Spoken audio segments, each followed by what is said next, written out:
रानी रूपमती बहुत ही सुंदर और ममतामयी थी। एक दिन बीमार पड़ गई। उसे पक्षियों से भी बहुत लगाव था। एक दिन बीमार पड़ गई।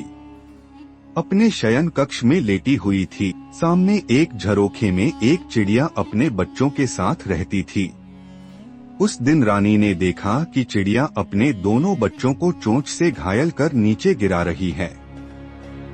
आज ऐसा क्या हो गया जो अपने बच्चों को से इस तरह व्यवहार कर रही है?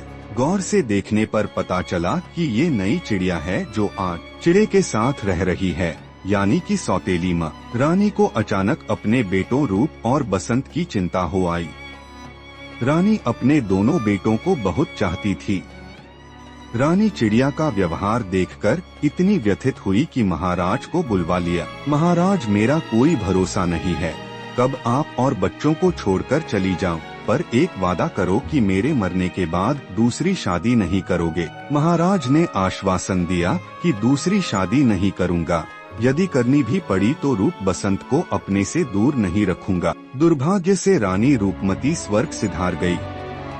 राजा ज्यादा दिन तक एकाकी जीवन नहीं बिता सका और एक सुंदर नवयवना से विवाह रचा लिया।